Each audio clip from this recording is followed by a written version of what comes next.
to know as my first question, was it your journey as a master chemist that inspired you to write this book? Yeah, thank you again for inviting. It is gratifying that a reputable journal like you, a hairdresser journal, has invited us to talk about my book. Definitely, chemistry has been my forte from many, many decades now, so about almost 5 decades. As I mentioned previously, I did my master's in chemistry in Pakistan, then taught in a couple of colleges. One was run by American missionaries, the other one was run by British Council. After a couple of years of teaching at Hitchison College and Foreman Christian College, I went to East Africa for a year and a half, and then I migrated to U.S. In early 1970s. So joined as a chemist, manufacturing chemist initially, and then I transitioned into the product development, the research and development area. So then that's where my journey started. After that, I wanted to specialize in something, and that was happened to be curly hair, because not many people were researching curly hair in those days. So I took a chance, but it worked out extremely well. So I worked for multinationals for a good 10 years. And then after that, I left and started Avlon in 1985. And then the rest is history here. That's about 40 years of that work with the Avlon. So I always wanted to teach chemistry of hair to hairdressers, but I was always told that they don't understand chemistry, so maybe not a great idea. I didn't agree with that concept, and I took upon myself because of my teaching background. I said, okay, let's try it. So when I started to talk about the chemistry of hair and products they use and do's and don'ts, it really took off. Hairdressers were pretty knowledgeable guys, and they actually wanted that information. From the other side, the people who develop products, and that idea really worked out extremely well in really making Avlon a international brand. So that's what we did, and luckily, the way I explained chemistry of hair and products was understandable to to the hairdressers. So always teaching chemistry, of course, I always look at it a two-way street rather than I lecturing them. I always get great questions from the hairdressers, and that helps me think about the science background, the science of the hair and the products, and then I go back and explain more in according to what they are looking for. So it's been an exchange over the years between myself and the hairdressers throughout the world. For example, U.S., Europe, Africa, a little bit of Middle East, and a little bit of Southeast Asia. So, and then Brazil is another great place where I learned a lot about curly hair. We have a manufacturing facility there as well. So I was interfacing with the Brazilian hairdressers, and Brazilian hair is pretty unique as well. So there, there is a long history of learning from the hairdressers, and then also bringing the chemistry together, which finally they were always asking me, when are you going to give us something in writing? So this is what I did. And especially the book was, I started to write the book about 15 years ago, but never had time to finish the book because of, business was taking me so many different places, travels, other things. So then that's when I said, okay, during the COVID, We were all Perfect kind time, no?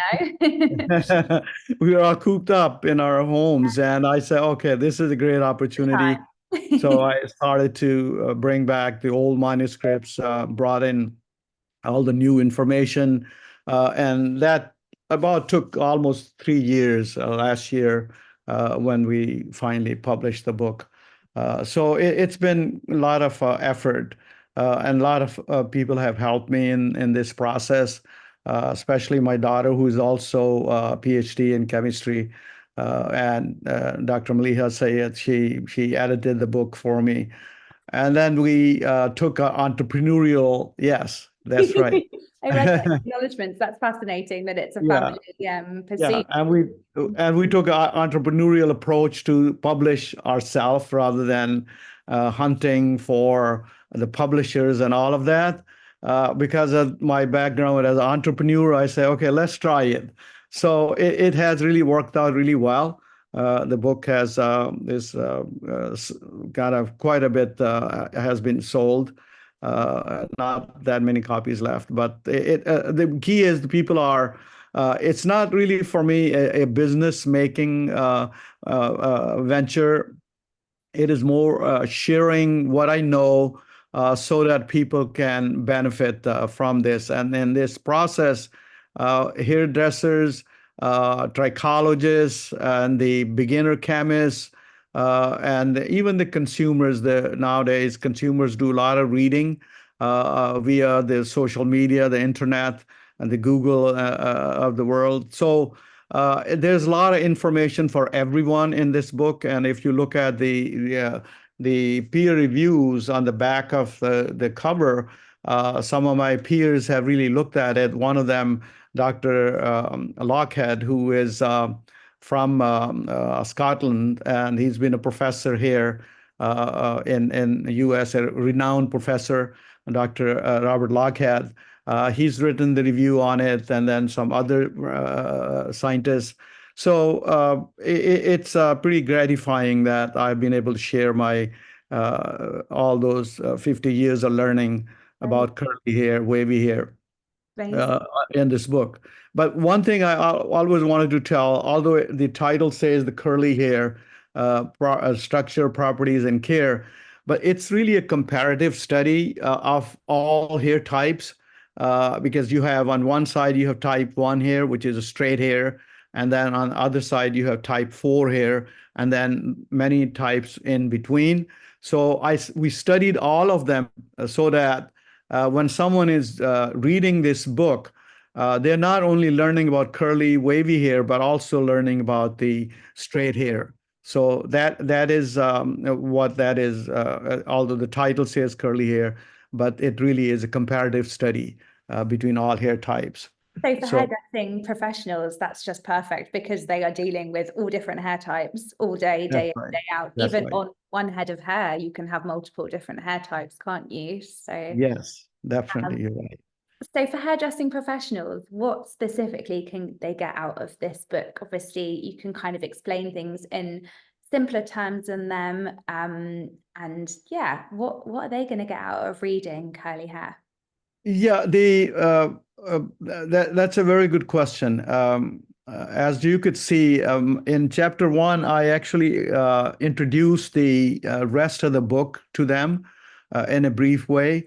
The first thing, of course, always is important is to understand the intricacies of hair or the structure of hair from inside out in a simpler term. And then it explains how then what you should do and don't do when you're caring for the hair. So that's where the structure of hair comes in. The structure of hair, the cuticle layers, and how they are glued together. The inside, their cortical cells. There are different types of cortical cells, depending upon what type of hair you have. And then those cortical cells are again glued together, and inside those cortical cells are those protein chains, about 32 protein chains linked together, glued together. And then in the center core is the medulla, which is an intermittent space. So all of that is explained in chapter 2, which is the basis of the hair itself. And once you go from there, then I explain the properties of all types of hair. What are their properties? What are their elasticity, their moisture contents, then the pH of the hair. All of those properties are actually in table 2.1. It really extremely is helpful in people to look at that. It's like a cheat sheet of the hair, so where they can quickly go and look at the various properties of hair in a comparative term. It's on page 43, actually. Perfect. So it really tells you how the combing properties of the hair are. That's right. That's a cut out and That's keep right there, right? yeah, that really is a Yeah, synopsis. yeah. It compares type 1 and type 4, the combing of the hair, wet combing, dry combing comparison, the detangling properties of the hair, the elasticity of the hair, which is extremely important, the differences between the type 1 hair and type 4 hair, and then the tensile strength, the shape of the hair fibers, straight hair to wavy to curly, coily hair, the cuticle layers, how many cuticle layers are in different types of hair, then porosity of the hair, which is extremely important because when we are treating hair with the chemicals, the porosity of the hair increases. So what happens then? And the hair growth, again, then we're going more into scalp as well.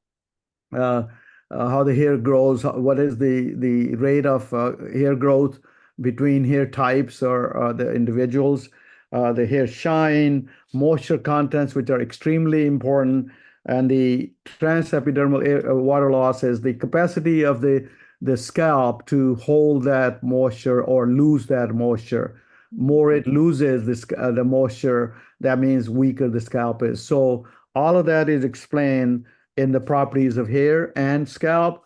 And then we delve into, once we get into the next chapters, then as we say here, I usually use this term, the scalp is the mother of all hair. So in that case, so I discuss scalp. What is scalp? What are different layers of the scalp, the epidermis, the dermis, and where is then that follicle, and how is it coming out? How the hair is being really generated inside there in the follicle, and how it comes out. And then the differences between straight hair follicle and the curly hair. The curly hair being the follicle itself is curving right there in there in the dermis, and how it comes out and then is in the curly form. So once we've dealt with the hair and hair structure and their properties and the scalp, then I start to talk about the care. And care starts from shampooing the hair or cleansing the hair. Then how do you, what kind of detergents are used to cleanse the hair? And then what are the properties of those detergents? That's very important. Some of those detergents are very harsh, and some of them are gentle and sulfate-free, non-sulfate-free properties of these. So we did a big study in the 2000, maybe 8 or so, where we looked at all the detergents and we measured their properties with regard to the scalp and their mildness to the scalp or harshness to the scalp. And that's given there in detail. The names of the detergents are written so that nowadays people are reading these labels, Ah, especially consumers, so they can look at that label and then go back to my book and read about that detergent. I mean, What are its properties? this is kind of, like I said before, it's cut out and keep. You want to keep it in the hairdressing salon kind of staff room on the wall, or in fact in front of your clients, like as a cheat sheet and a kind of guide that you can use really easily to have that conversation with your client about the best products for their hair type. That's right. And so it was an eye opener for us as well. So once we learned from that study, which was extensive study on the scalp and the skin, and their impact, these detergents, how they impact on the scalp and the skin. So then we started to, even our formulations were then modified and improved and changed. So once you finish cleansing the hair and scalp, then the next part of before I go to the next phase, the scalp itself, you can see there are issues with the scalp. There's sometimes dandruff or the other bacteria on the scalp. Cleansing of the scalp is really talked about.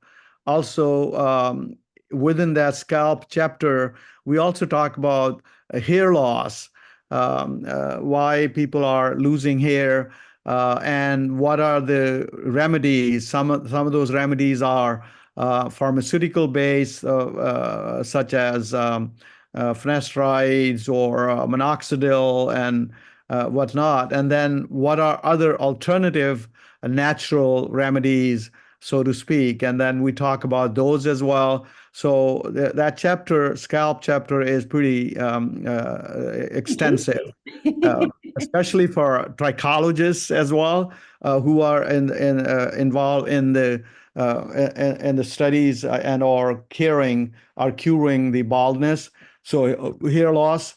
So that's that chapter. Then cleansing, as we talked about already. And then the next step is the conditioning. How do you condition the hair? And there are a lot of myths about people and their porosities, low porosity, high porosity, and all of that is. I'm sorry, there's somebody's ringing.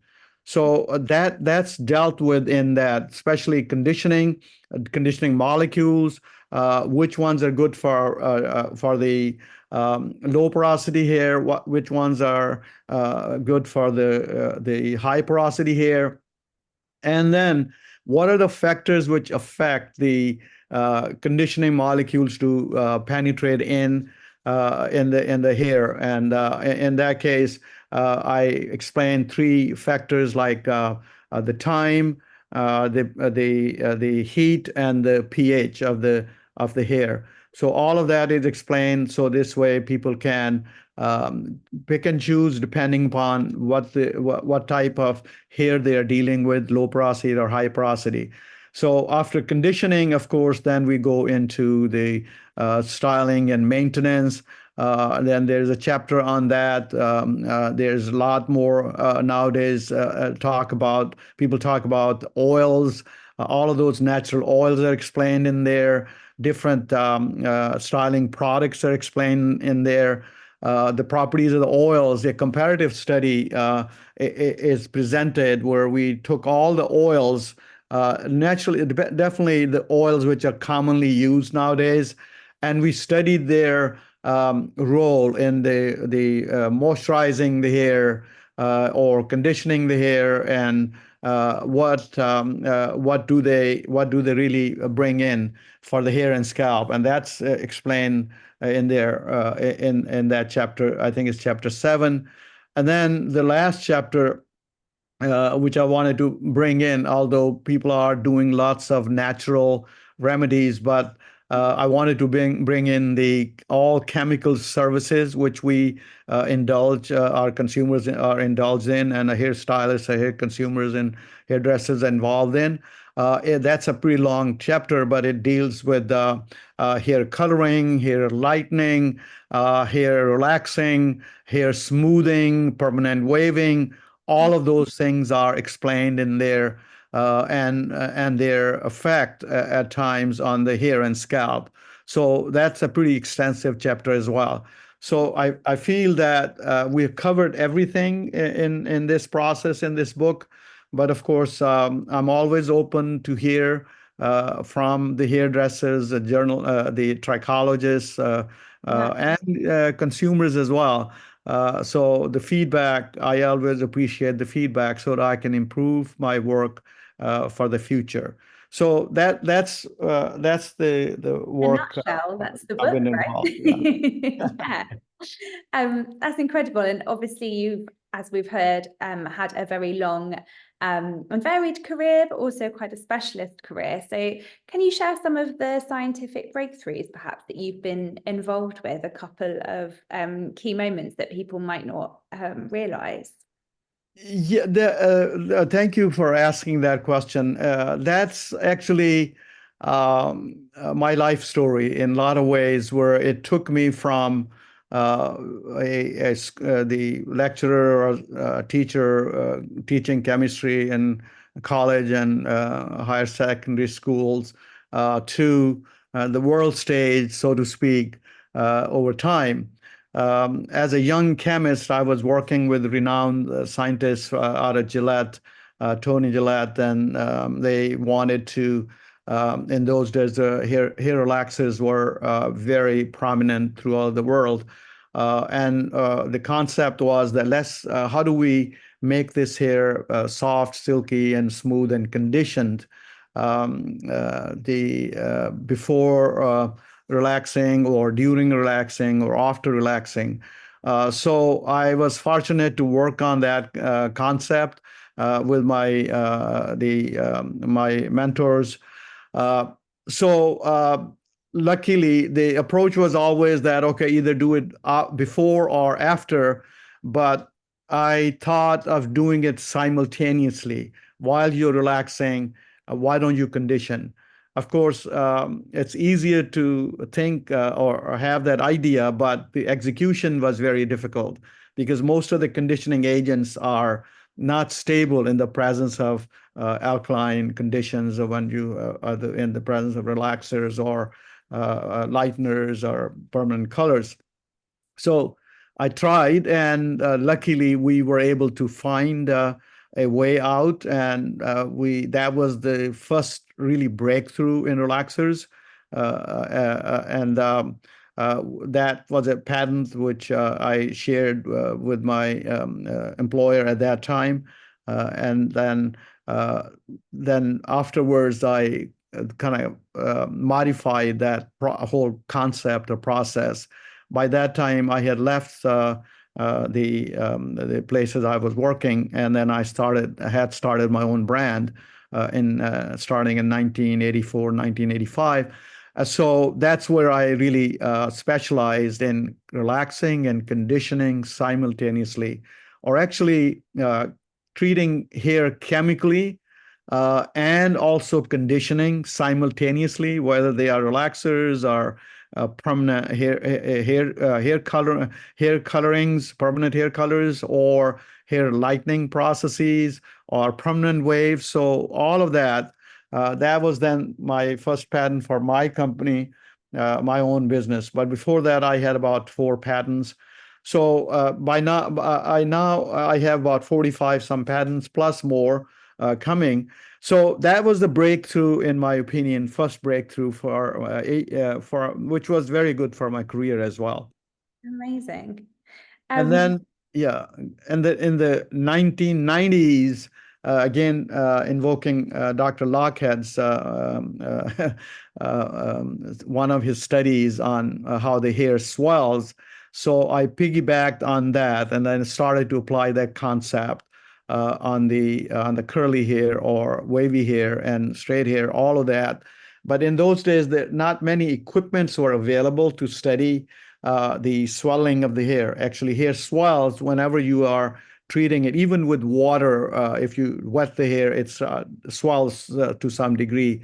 But in the chemicals, when you are doing a chemical service, the hair swells quite a bit. So, and that's more damaging to the hair or the hair strength. So studying that was a very difficult situation, but I had some inspiration from the institute in Germany called DWI. They were doing some similar work, but I couldn't afford at that time to buy their equipment. So I had to do, we call it jerry rigging, and finding another way to study the swelling of the hair. And I had to devise our own equipment with microscope and quantifying the swelling, degree of swelling. And that really came into many patents out of that. And what we were able to do were we were able to control the penetration of chemicals into the hair and therefore control the damage. So that brought in a new brand for us called Fiber Guard. So after that, And then we studied other things such as fiber ellipticity, which is, again, a neat concept. We looked at the role of these detergents on the health of the scalp and hair. That was it was a big study. And then in fast forward in 2000. 5 or 6 people were asking me, especially in Brazil, to use formaldehyde to smoothen the hair. And as a chemist, I knew that formaldehyde is a very nasty ingredient, and I didn't want to deal with that. But then we started to look at the concept. As scientists, we know we call it cross-linking the hair. That means while you are treating hair, add certain other ingredients to make it even stronger than untreated hair. So that concept had been around since late 1960s, but there was not that much work done in the present day. So we brought in certain other compounds. We had smoothing treatments, which were safer and not based on formaldehyde or methylene glycol, as they say. And then fast forward into 2015, 2014, 2016. Then we brought in Uberless, where while you are coloring or lightening the hair, you have an ingredient which is going in. It is a small molecule, but when it goes in, it starts to multiply and then strengthen the hair from inside out, where it increases its elasticity, its strength, and so therefore the damage is to elasticity of the hair or strength of the hair is mitigated. And that I have probably 17 patents on that concept. And then one more patent we just applied for this year. So that's a frontier of hair treatment where you are almost eliminating the damage during the hair lightening, hair coloring, and hair relaxing, and all of those. So that's the journey as far as the innovations are concerned in my lifetime. Yeah.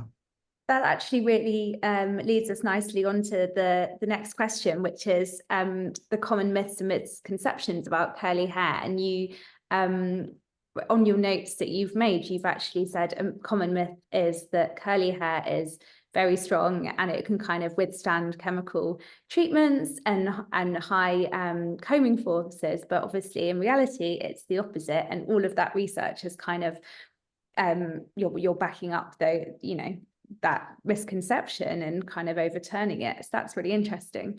Yeah, that is by and large, this was the concept. People thought that they could do a lot of things to that hair, curly hair, but that was a myth, and we debunked it. And there we found that curly hair is the weakest hair in hair types. If you look at type 4, and we explain, it's almost the strength is significantly lower, and combing is required. High combing forces are required, which is everyone knew that combing curly hair was a lot more difficult task.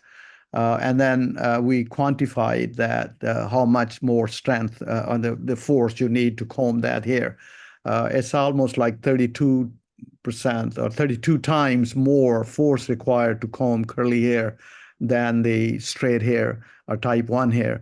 So that's but the major thing was we also determined the strength of the elasticity of the curly hair with a very state-of-the-art equipment.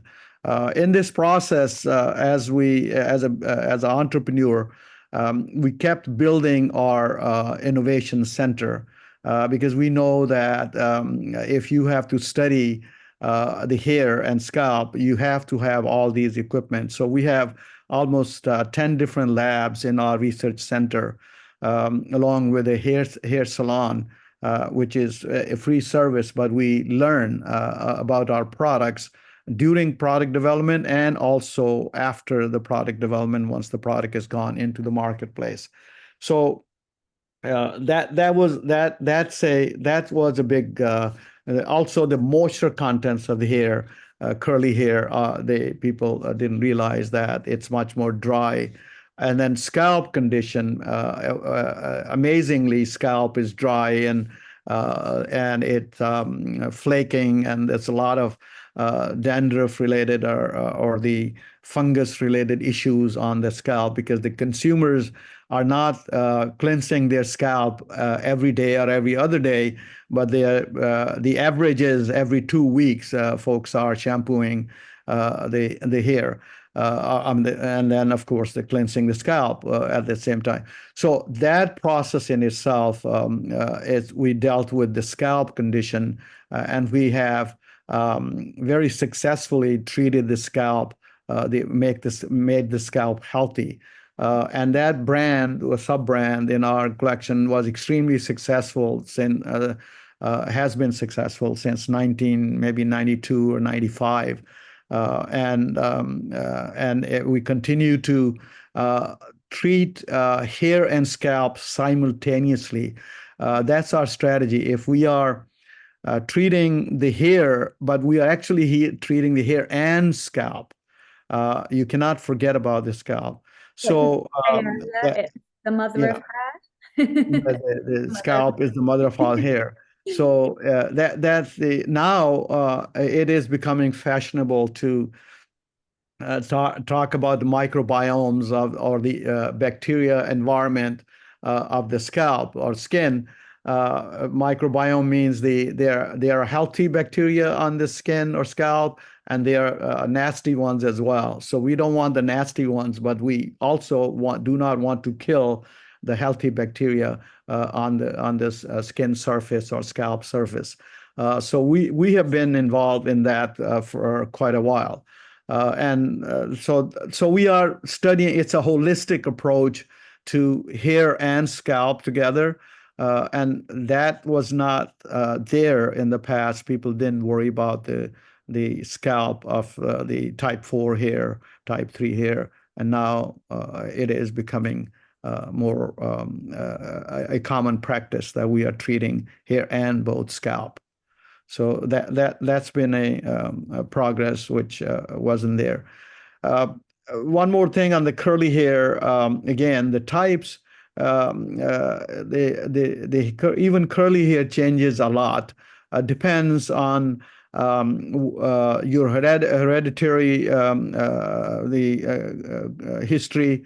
The African descent hair from Africa is significantly different than African American hair. Similarly, Afro Brazilian hair is totally an entity in itself. I had the chance of working in Brazil. Our brands are there and our labs are there. I had a chance to work in Amazonas, they call it, the Amazon area, which is a mix of African descent and native Indian descent folks. And that hair is the most difficult to straighten the hair. Actually, I had to take a mobile laboratory in the city of Manaus, which is in Amazon there. I've seen that in travel programs. That is incredible. Cool. Yeah, and it was mind-boggling. The Brazilian curly hair is very different and very strong for some reason, compared to African American hair or possibly Afro-Caribbean hair. So the hair, and then if you look at going towards the Middle East, there is lots of mixture of the Africans and Arabs together. And then if you go towards the Southeast Asia, you're going to the southern Iran, southern Pakistan, and southern India. So there is curly hair there as well. Then you go into Malaysia, Indonesia. And another myth was the Japan. We always thought the Japanese hair was dead straight, and that is it. But that's not true. The studies show that 47% of 47% of Japanese women have somewhat wavy to wavy hair. That's huge. No wonder they devised a Japanese hair straightening method in the mid 1990s. And then you go into New Zealand and then Australia, the local indigenous populations have curly hair, wavy hair. So curly wavy hair actually probably is more in number than straight hair in the world. But we always were led to believe that, oh, it's all straight hair. And then if it is not, then that's a minority hair, but that's not the case. So there are lots of myths we have debunked over the years in the process.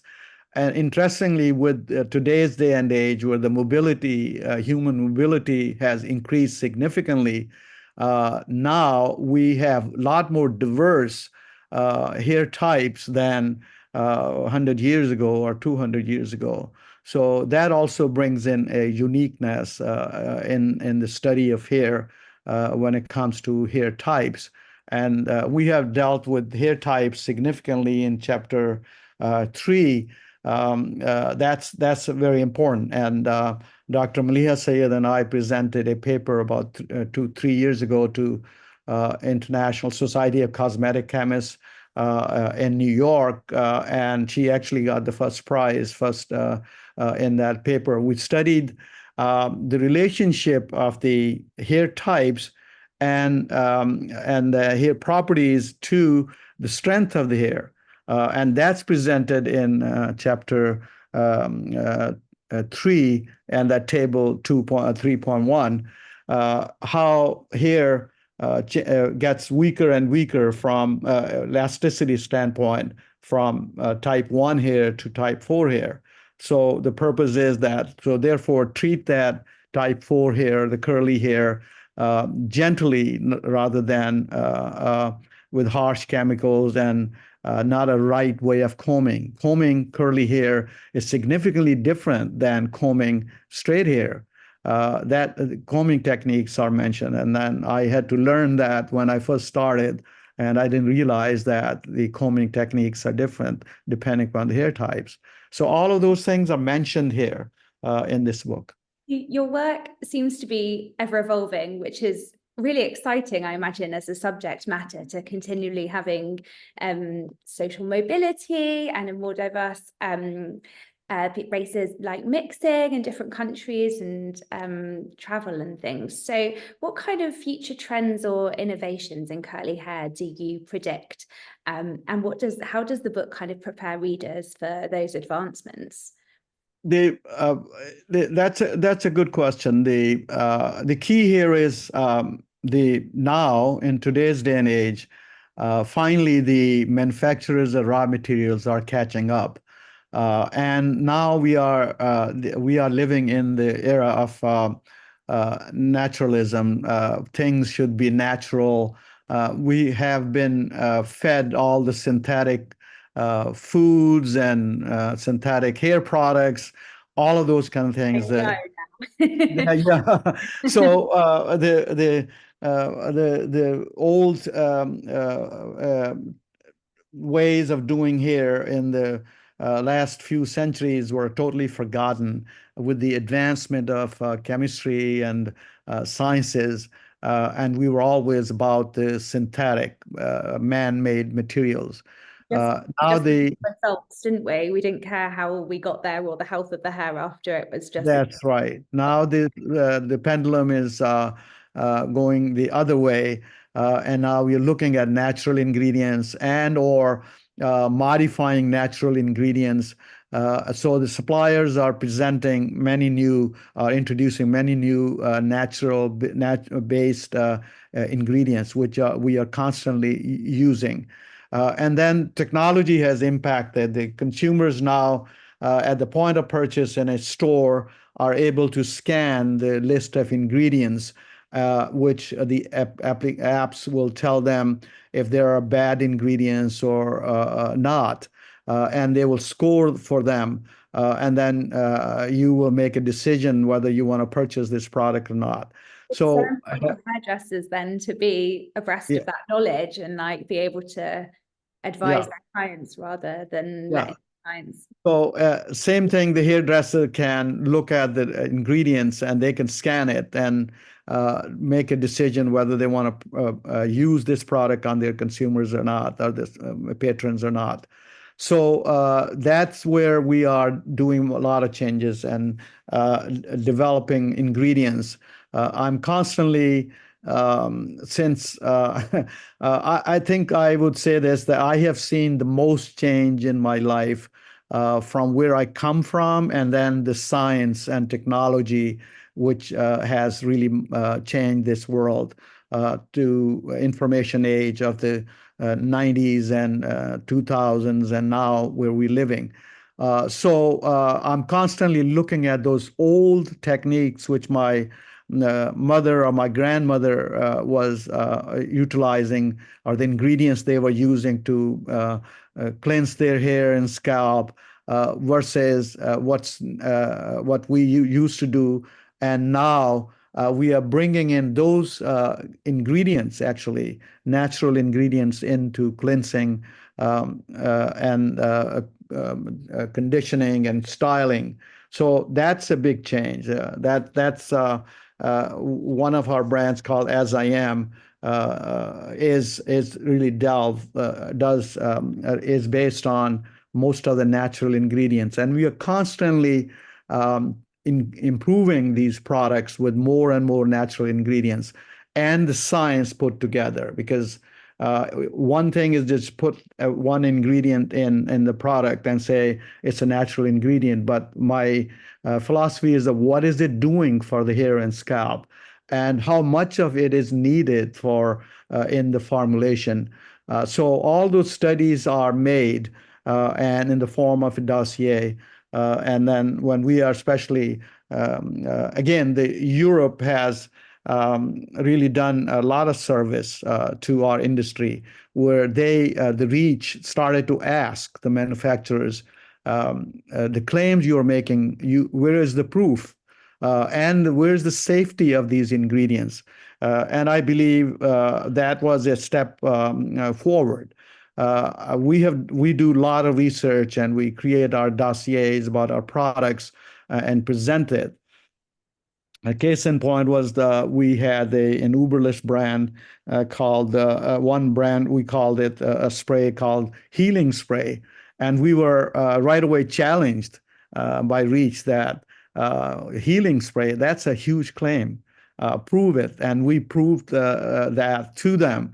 We showed them the data, how the hair gets improved and healed, or so to speak. Its properties are way better than even when it was untreated.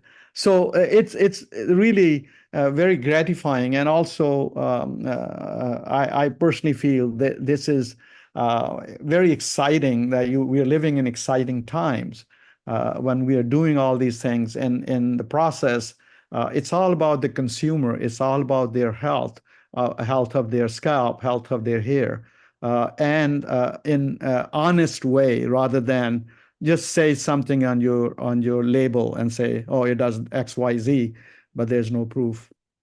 So that's where we are moving forward in that direction more and more. Yeah. And then when it comes to yourself and any future projects, do I detect that there's another book potentially in the works aimed at consumers this time?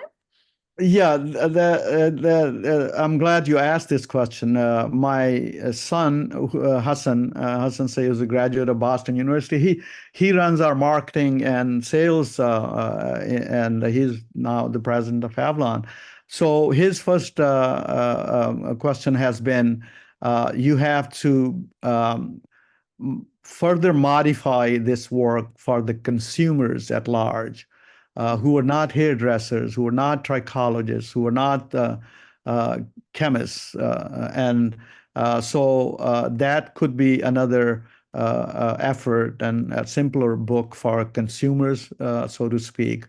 Although today's consumer, I believe, is a lot more educated than 20, 30, 40 years ago. Yeah. Because of the information age, everything they can Google it. But again, it's a two-edged sword, the social media or the Google or the other places. You can also get bad information as well.